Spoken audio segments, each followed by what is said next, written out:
সুরমা মাছ রান্না করেছি। এটা সামুদ্রিক মাছ। এটা খেতে কিন্তু বেশ ভালো লাগে। আমি প্রায় সময়ই সুরমা মাছ রান্না করে খাই। সুরমা মাছটা আমার খুব পছন্দ। এটা খেতে বেশ ভালো লাগে। যাই হোক, এটাকে আমি ভালোভাবে কেটে তেলে ভাজতে বসিয়ে দিয়েছি। আর অপরদিকে বাজার থেকে সিঙ্গারা সমুচা নিয়ে এসেছে, আমি সেগুলোকে একটা পাত্রে ঢেলে দিয়েছি। আমাদের পরিবারে যে কয়জন লোক, আমি সে কয়টি সিঙ্গারা সমুচা বাজার থেকে নিয়ে এসেছি। এগুলো দেখলেই কিন্তু বোঝা যাবে আমরা পরিবারে কতজন লোক। আমরা কিন্তু পরিবারের সদস্য অনেক বেশি। যাই হোক, আমি সিঙ্গারা সমুচাগুলো একটা পাত্রে ঢেলে নিয়েছি। আর অপরদিকে আমার মাছগুলো ভাজা হয়ে গিয়েছে। এখন আমি এগুলোকে উল্টে নিয়েছি। সুরমা মাছ সামুদ্রিক মাছ, এটা রান্না করে খেতে আমার ভালো লাগে। কারণ হলো এর মধ্যে থেকে ইলিশ মাছের একটা ফ্লেভার আসে। ইলিশ মাছের মতো এটা ঘ্রাণ হয়। এটা খেতেও অনেকটা ইলিশ মাছের স্বাদের মতোই বোঝা যায়।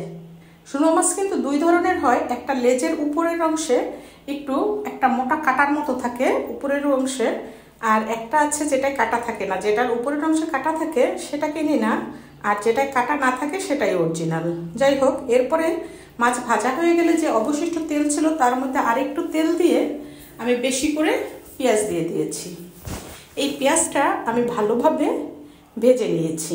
আমি একটু বেশি পেঁয়াজ দিয়েছি কারণ আমি টমেটো দিয়ে রান্না করব। একটু পেঁয়াজ বেশি দিলে ঝোল হয়, এমনিতেও আমি ঝোল রাখি না। যাই হোক, আমি এই পেঁয়াজটা ভালোভাবে ভেজে নিয়েছি। এরকম যখন ব্রাউন কালার হয়ে এসেছে তখন এর মধ্যে দিয়েছি মরিচের গুঁড়ো আর দিয়েছি হলুদের গুঁড়ো, স্বাদ মতো লবণ। সুরমা মাছ রান্না করতে কিন্তু বেশি মশলার প্রয়োজন হয় না। ইলিশ মাছের মতো খুব সহজেই রান্না করা যায়। এই মশলাটুকুকে আমি ভালোভাবে তেলে ভেজে নিয়েছি। এরপরে দিয়েছি সামান্য একটু পানি দিয়ে এখন আমি এটাকে কষিয়ে নেব হলুদের গন্ধটা দূর করার জন্য।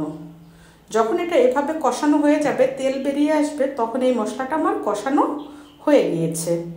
এখন আমি এর মধ্যে পরিমাপ মতো পানি দিয়ে দিব মাছ রান্না করতে যতটুকু লাগে। এরপরে এইটুকুকে আমি একটু নেড়ে চেড়ে নিয়েছি।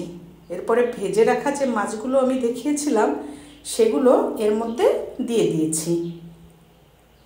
মাছগুলো দিয়ে ভালোভাবে আমি এর মধ্যে টমেটো কেটে রেখেছিলাম, সেই টমেটোগুলো দিয়ে দিয়েছি।